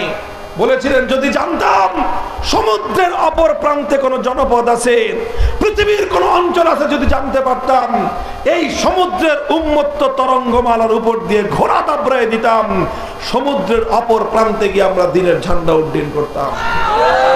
12.5 লক্ষ বর্গ মাইল থেকে অর্ধেকটা পৃথিবী পর্যন্ত, পৃথিবীর এক প্রান্ত থেকে আরেক প্রান্ত পর্যন্ত, সমুদ্রের তীর থেকে জঙ্গলের গভীর অঞ্চল পর্যন্ত, যতদূর পর্যন্ত মানুষের ঘোড়া যেতে পারে, গোটা অর্ধ জাহানে কালেমার পতাকা উড্ডীন করেছিলেন সাহাবায়ে কেরাম। মুহতারাম হাজিরিন, সেই বিজয়ের ধারা আস্তে আস্তে আজ তোমার এবং আমার এই বাংলাদেশ পর্যন্ত সেই সোনালী যুগে কালেমার পতাকা এসে পৌঁছে গিয়েছে। সুতরাং ও দুনিয়ার মুসলমান, বাংলাদেশের আজকের এই নতুন প্রজন্মের যুবক সন্তানদেরকে আমি বিশেষ করে বলতে চাই, ঠিক তদ্রূপ আমার নবীর আদর্শের অনুসরণ করে আমাদের পূর্বপুরুষগণ, আমাদের বাপদাদারা আমাদের জন্য এই জমিন, এই যে এই মাটিতে আমরা বসে আছি, এই মাটি আমার সিজদার মাটি, এই মাটি আমার জায়নামাজের মাটি, এই মাটি ইসলামের মাটি, এই মাটি ইসলামের ঘাঁটি। আল্লাহর দ্বীন কায়েম করবার জন্য এই মাটিটা আমাদের পূর্বপুরুষরা ক্রয় করেছিল, টাকা দিয়ে নয়, ঘাম, অশ্রু আর রক্ত দিয়ে মাটি কিনে দিয়ে গেছে আমাদের জন্য।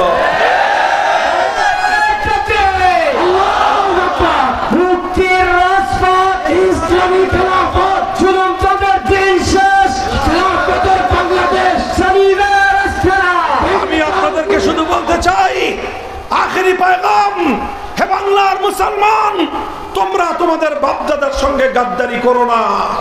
হে বাংলার যুবক প্রজন্ম, তোমাদের পূর্বপুরুষদের ত্যাগ আর কোরবানি মাটি হয়ে যেতে দিও না। তোমাদের পূর্বপুরুষরা অনেক ত্যাগ আর কোরবানির মাধ্যমে অনেক লড়াই আর সংগ্রাম করে তোমাদের জন্য এই জমিনকে তারা মুক্ত এবং স্বাধীন করে রেখে গেছেন। 190 বছর, কত বছর? 190 বছর ইংরেজদের বিরুদ্ধে লড়াই করেছেন। 1905 সালে কলকাতার দাদাবাবুদের খবরদারিকে খতম করে পূর্ব বাংলা নামক এই মাটিকে তারা কলকাতার আধিপত্যবাদ থেকে মুক্ত করেছেন।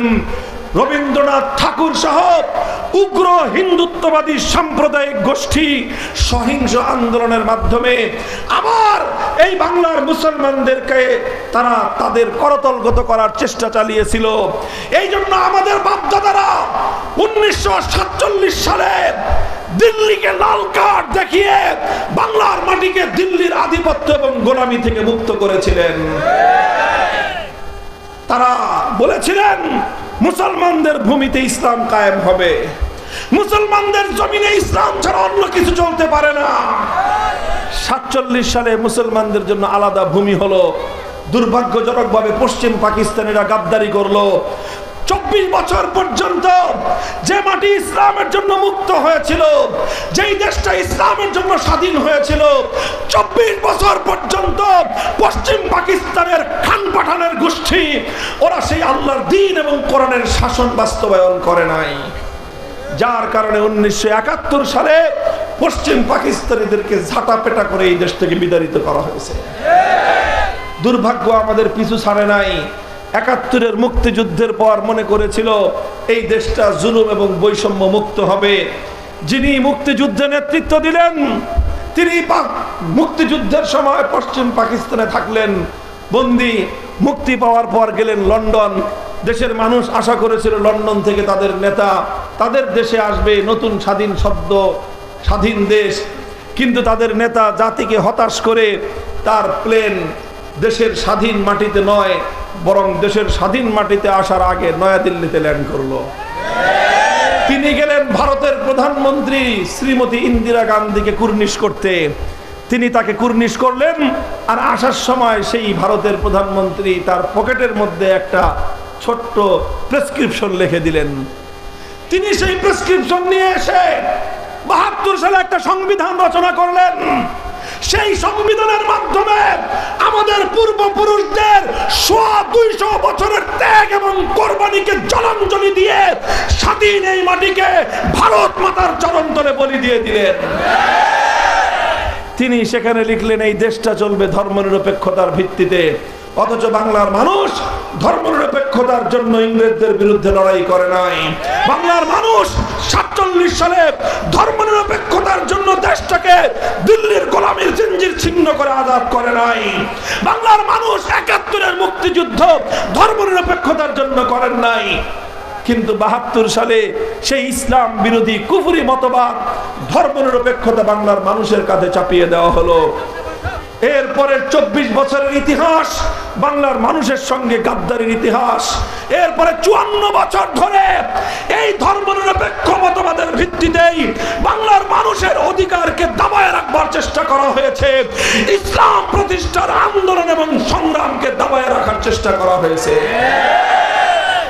যারাই যখন ইসলাম প্রতিষ্ঠা করতে চেয়েছে, যারা ইসলামের কথা বলতে চেয়েছে বলে তুই জঙ্গিবাদী, ইসলামের কথা বললেই বলে তুই মৌলবাদী, ইসলাম কায়েমের কথা বললেই বলে তুই রাজাকার, ইসলাম কায়েমের কথা বললেই বলে তোর রাজাকারের নাতিপুতি। এই বলতে বলতে বলতে বলতে বাংলাদেশের 4 কোটি ছাত্র জনতা স্কুল, কলেজ, আলিয়া মাদ্রাসা, পাবলিক ইউনিভার্সিটি, প্রাইভেট ইউনিভার্সিটি, কওমি মাদ্রাসা সব ছাত্ররা বলল যে আমরা দিল্লির আধিপত্য চাই না, আমরা ঢাকার নেতৃত্ব চাই। তারা বলল আমরা ভারতের গোলামি করার জন্য এই দেশকে মুক্ত স্বাধীন করি নাই। তিনি বললেন যারা ভারতের আধিপত্য মানে না তারা রাজাকারের নাতিপুতি। ছাত্ররা বলল অধিকার চাইলে যদি রাজাকার হতে হয়, দেশটাকে দিল্লির গোলামীর শেকল থেকে মুক্ত করার জন্য স্লোগান তুললেই যদি রাজাকার হতে হয়, প্রত্যেকটা শিক্ষাঙ্গনে আওয়াজ উঠলো তুমি কে আমি কে। সেই দিনই সেই স্বৈরাচারীর যেই কফিন, সেই কফিনে প্রেক লেগে গেছে। এরপরে শুধু জানাজাটা বাকি ছিল, 5ই আগস্ট দুপুর বেলায় সেই জানাজাও শেষ। আমার বক্তব্য এখন আপনাদের কাছে, হে বাংলার যুবকরা, তোমাদেরকে নিয়ে সারা দুনিয়ার কুফরি শক্তির মাথা খারাপ। বাংলার যুব প্রজন্মকে নিয়ে, শ্রমিকদেরকে নিয়ে, ইয়াং জেনারেশনের যারা শ্রমিক, তাদেরকে নিয়ে সারা দুনিয়ার কুফরি শক্তি, ইউরোপ আমেরিকার মাথা খারাপ। কেন মাথা খারাপ? আগে শুধু মাদ্রাসার হুজুররা ইসলাম চাইতো, এখন দেখা যায় হুজুরদের চেয়ে বেশি ইসলাম চাই স্কুল কলেজ ইউনিভার্সিটির পোলাপান, হুজুরদের চেয়ে বেশি ইসলাম চাই এই সকল কৃষক শ্রমিকরা। মাথা খারাপ হয়ে গেছে ওদের। ইনশাআল্লাহ মাথা খারাপ হতে হতে ওরা বদ্ধ উন্মাদ আর পাগল হয়ে যাবে। বাংলার মুক্তিকামী এই তারুণ্যকে রুখে দিতে পারবে না কেউ।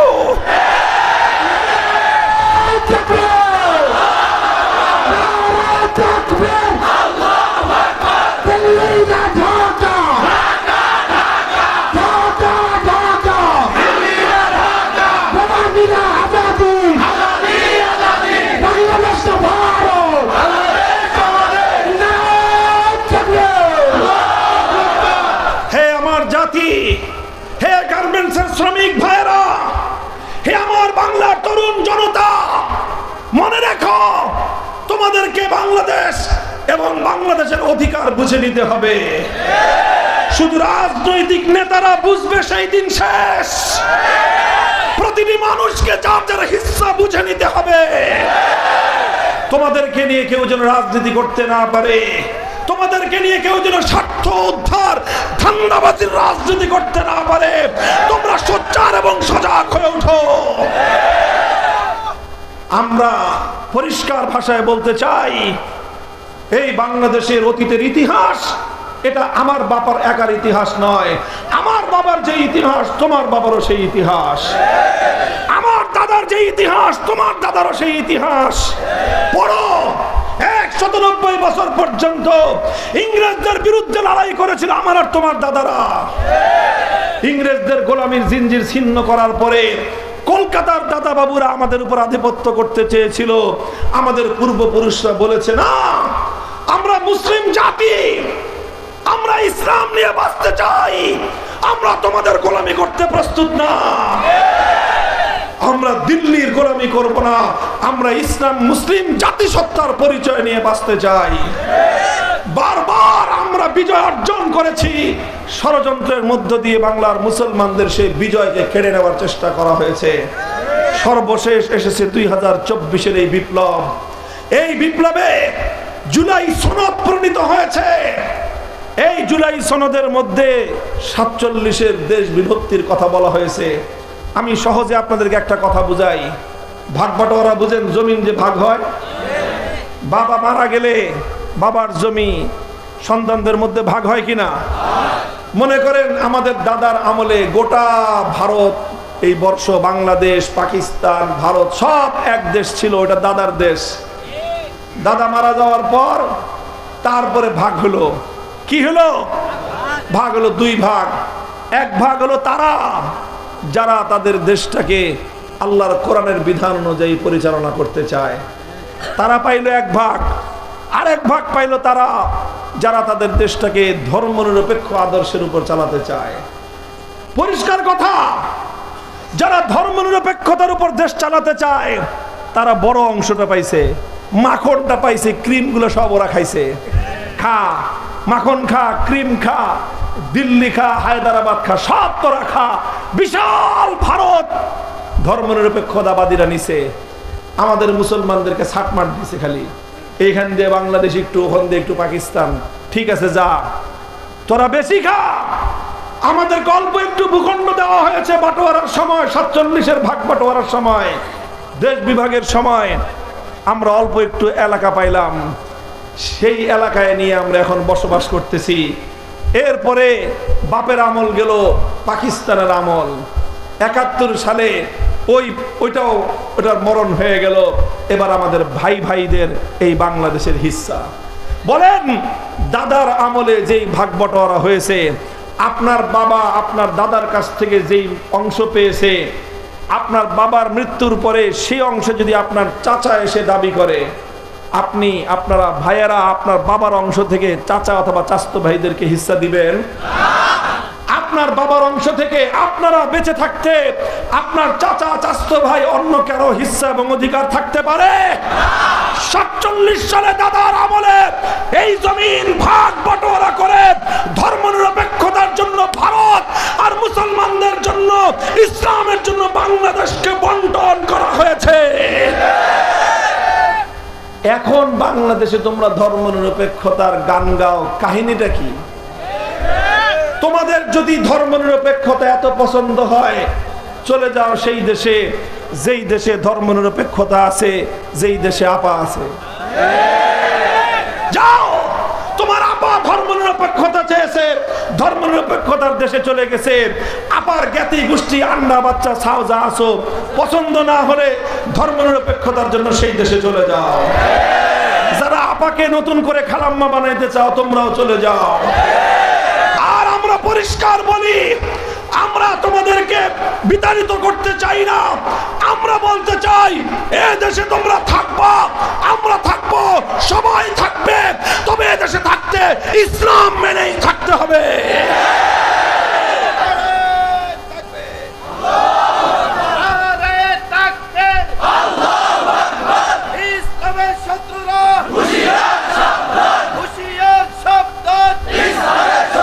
জুলাই বিপ্লবে হাজারের উপরে বাংলার তামাম যুবকেরা রক্ত দিয়েছে। এই বিপ্লব করেছে এই দেশটাকে সেই দাদা বাবুদের আধিপত্যবাদ থেকে মুক্ত রাখার জন্য। কাজেই এই রক্তের সঙ্গে গাদ্দারি করা চলবে না। একটা সনদ প্রণীত হয়েছে, জুলাই সনদ। অনেকে মনে করে জুলাই সনদের কাম কি? ভাই, জুলাই সনদের খুব বেশি কাম না হলেও একটা কাম হয়েছে। জুলাই সনদে বলা হয়েছে 1947 সালের দেশটা যেইভাবে ভাগ হয়েছিল, সেই ভাগের ভিত্তিতে আগামীর বাংলাদেশ গড়ে উঠবে। জুলাই সনদে বলা হয়েছে 2013 সালে শাপলা চত্বরে নবী প্রেমিক তৌহিদি জনতাকে নির্বিচারে জালিম স্বৈরাচারী শক্তি পাখির মতো গুলি করে হত্যা করা হয়েছে। সেই নবী প্রেমিকদের বীরত্বকথা ইতিহাস জুলাই সনদের মধ্যে বর্ণনা করা হয়েছে। এই জন্য আমরা বলি, জুলাই সনদ 47-এর ইতিহাস, জুলাই সনদ 2013 সালের হেফাজতে ইসলামের নবী প্রেমিকদের ত্যাগ এবং কোরবানির ইতিহাস। কাজেই আগামী ফেব্রুয়ারিতে একটা নির্বাচন হবে। এটা শুধুমাত্র সংসদ নির্বাচন না, বরং সংসদ নির্বাচনের বাইরে আরেকটা নির্বাচন হবে। সেটার নাম হলো গণভোট। কি নাম? গণভোটে জানতে চাওয়া হবে তুমি জুলাই বিপ্লবের পক্ষে না বিপক্ষে। আমি আপনাদের কাছে, দেশপ্রেমিক তৌহিদি জনতার কাছে জানতে চাই, আপনারা জুলাই বিপ্লবের পক্ষে কারা হাত তুলে দেখান।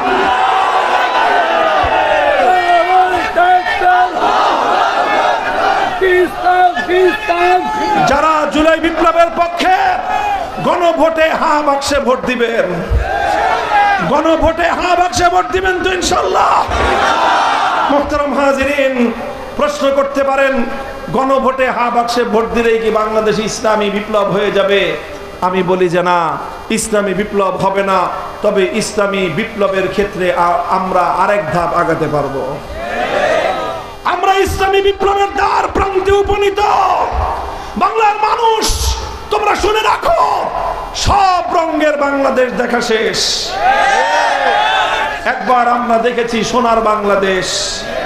সোনার বাংলাদেশের গল্প শুনে আমরা পেয়েছি একদলীয় বাংলাদেশ। আরেকবার শুনেছি আমরা নতুন বাংলাদেশ, পেয়েছি পুরাতন বাংলাদেশ। এরপরে শুনেছি আমরা সবুজ বাংলাদেশ, পেয়েছি ধূসর বাংলাদেশ। এরপরে শুনলাম নতুন না, সবুজ না, সোনার না, ডিজিটাল বাংলাদেশ। কি দেখলাম?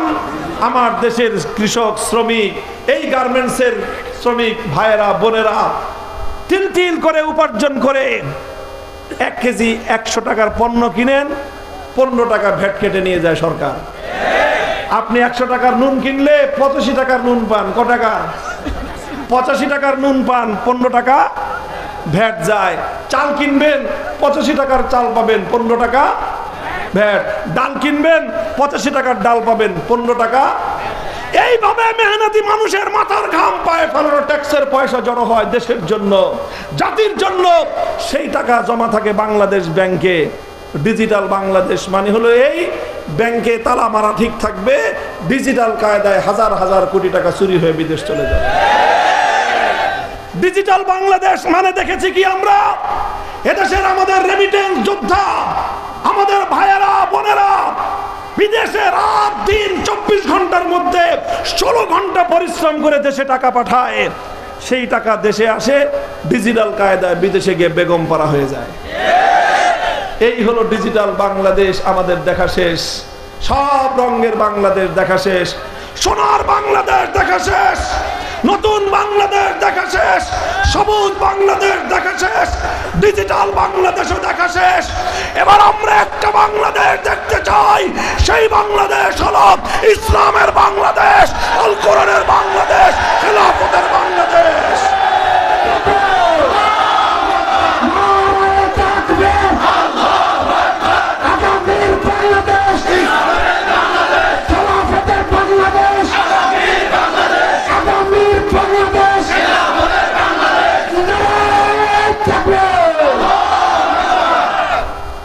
মোহতারাম হাজিরিন, বিশ্বাস রাখেন ইনশাআল্লাহ প্রমাণ হয়ে গিয়েছে বিপ্লবের জন্য বড় রাজনৈতিক নেতার দরকার পড়ে না। আমার বাংলার দামাল যুবকেরা প্রমাণ করে দিয়েছে বিপ্লবের জন্য বড় রাজনৈতিক দলেরও প্রয়োজন পড়ে না। এই যুব প্রজন্ম যখন তৈরি হয়, আল্লাহ নবীর সঙ্গে যখন মক্কা মদিনার যুবকরা জড়ো হয়েছিল, 12.5 লক্ষ বর্গ মাইলে কালেমার পতাকা উড়েছে। আরবের যুবকরা যখন আমার নবীর হাতকে শক্তিশালী করেছে, তারা খেলাফতের হাতকে শক্তিশালী করেছে। আটলান্টিক সমুদ্রের তীর থেকে আফ্রিকার জঙ্গল পর্যন্ত অর্ধেকটা পৃথিবীতে আল্লাহর দ্বীন জিন্দা হয়েছে। সুতরাং হে বাংলার তরুণ জনতা, আমরা স্বপ্ন দেখছি ইনশাআল্লাহ আগামীর বাংলাদেশ হবে আমাদের স্বপ্নের ইসলামের বাংলাদেশ। আমরা এতদিন শুধু আল্লাহর কোরআন পড়েছি, কোরআন শুধু শিখেছি, কোরআনের শুধু ব্যক্তিগত জীবনের আদর্শ আমরা অনুসরণ করেছি। ইনশাআল্লাহ আমরা এমন একটা সমাজ গড়তে চাই, যেই সমাজে আল্লাহর কোরআন যেভাবে পড়া হবে, সেইভাবে রাষ্ট্রের সর্বোচ্চ আসন থেকে রাষ্ট্রের বিচারালয়, বিচার বিভাগ, প্রশাসন বিভাগ, শিক্ষা বিভাগ, সব বিভাগে আল্লাহর কোরআনের বিধান বাস্তবায়িত হবে। অনেকে আবার ভয় ধরা দেয় সংখ্যালঘুদেরকে যে ইসলাম আসলে হিন্দুরা থাকতে পারবে না। এটা সবচেয়ে বড় ধান্দাবাজি এবং ধোঁকাবাজির কথা। হিন্দু ভাই, বৌদ্ধ, খ্রিস্টান প্রত্যেকটা সংখ্যালঘু ভাইদেরকে আমরা দায়িত্ব নিয়ে চ্যালেঞ্জ করে বলতে পারি ইনশাআল্লাহ, মনে রাখেন আপনারা, ইসলাম নতুন দেশ বাংলা, ইসলাম পৃথিবীতে নতুন আসে নাই। 1000-এর বেশি বছর, কত 1000 বছরের চেয়ে বেশি সময় অর্ধেকটা পৃথিবী শাসন করেছে ইসলাম। ইসলামের এই শাসন আমলে কোনো অমুসলিম কোনোদিন অধিকার হারা হয় না। আপনাদেরকে নিয়ে, সংখ্যালঘুদেরকে নিয়ে অন্যরা ধান্দাবাজির রাজনীতি করে, রাতের অন্ধকারে কাল্লাগিনি ছবল মারে, দিনের বেলায় ওঝা হয়ে ঝাড়তে আসে। রাত্রে যেই বেটা আগুন দিছে, দিনের বেলাও আয়সা কান্দে। এই ভাওতাবাজি হয়েছে এতদিন পর্যন্ত হিন্দুদেরকে নিয়ে। এখন আর নাটকের নায়িকাও নাই, এখন আর হিন্দুদের মন্দিরে আগুনও নাই। এখনো যদি আপনারা না বুঝেন, কবে বুঝবেন আর বলেন? 5ই আগস্টের পর এদেশের আলেম ওলামা, মাদ্রাসার ছাত্ররা রাতের ঘুম কামাই দিয়ে বাংলাদেশের এক একটা হিন্দুদের মন্দির, এক একটা প্যাগোডা, এক একটা গির্জা পাহারা দিয়েছে। কারণ তখন দেশের আইন শৃঙ্খলা বাহিনী অকার্যকর ছিল। ওই সুযোগে কেউ যেন সংখ্যালঘুদের আমানত খেয়ানত করতে না পারে। ইসলামের সৈনিকরা তারা নিজেদের আরামকে হারাম করে তাদের নিরাপত্তা নিশ্চিত করেছে। এটাই ইসলাম। আমি দায়িত্ব নিয়ে বলতে পারি, যদি ইসলামী সমাজ ব্যবস্থা কায়েম হয়, কোন হিন্দু, কোন বৌদ্ধ, কোন খ্রিস্টান তার জান, মাল, ইজ্জত, আবরু, ধর্মীয় নিরাপত্তার উপর চোখ তুলে তাকাবার কারো হিম্মত হবে না ইনশাআল্লাহ। ইসলাম তোমাকে যে অধিকার দিবে পৃথিবীর কোন মতবাদ তোমাকে সেই অধিকার দিতে পারেনি। এই জন্য আমাদের স্লোগান হলো ধর্ম বর্ণ ভিন্ন মত সবার জন্য খেলাফত। বলেন ধর্ম বর্ণ ভিন্ন মত সবার জন্য। আসো হে বাংলার বঞ্চিত মানুষ, শত শত বছর ধরে তোমাদের পূর্বপুরুষরা ঘাম দিয়েছে, অশ্রু দিয়েছে, বুকের রক্ত দিয়ে এই মাটি তোমাদের কাছে আমানত রেখে গেছে। আসো আমরা সবাই মিলেমিশে পূর্বপুরুষদের আমানতের এই সোনালী মাটিতে আমরা সোনার ফসল ফলাই। কোরআনের শাসন কায়েম করতে প্রস্তুত আছেন তো ইনশাআল্লাহ? খালি মুখের কথায় বলেন, মুখের কথায় শুধু বিপ্লব হয়? ঘাম ঝরানো মেহনত করতে হবে, রাজি আছেন? শুধু মেহনত করে হয় না, খোদার দরবারে চোখের অশ্রু ছেড়ে ফরিয়াদ করতে হবে। করবেন তো? হে আমার যুবক প্রজন্ম, শুধু ঘাম আর অশ্রু দিয়ে কোনোদিন বিপ্লব হয় না। ঘাম আর অশ্রু দিয়ে বিপ্লবের ফিল তৈরি হয়। বিপ্লব করতে হলে প্রয়োজনে শহীদি ঈদগাহে জমায়েত হতে হবে আমাদেরকে।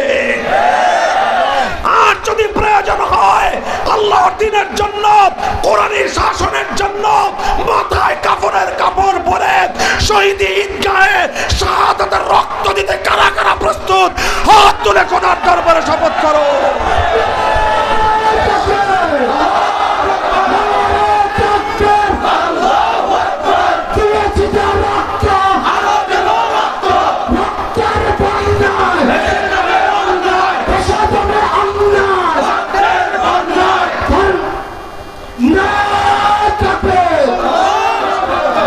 এগুলা কি শুধু কথার কথা? শুধু শুনলাম, মজা লাগলো, চিল্লাইলাম, স্লোগান দিলাম, এরপর বাড়িতে যা ঘুম দিলাম, ভুলে গেলাম, এমন কথা না। এগুলো শপথ। বলেন শপথ, অঙ্গীকার। কার সাথে? হাত তুলে বলেন কার সাথে? হে আল্লাহ, তুমি তোমার বান্দাদের এই অঙ্গীকার তোমার জন্য, তোমার দ্বীনের জন্য কবুল করো। শপথ রক্ষা করা তৌফিক দান করো। সুবহানাল্লাহি ওয়া বিহামদিহি সুবহানাল্লাহিল আযীম।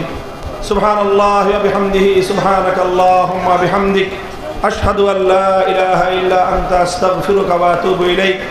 ইয়া হাইয়্যু ইয়া কাইয়্যুম বিরহমাতিকা নাস্তাগীথ। আসলিহ লানা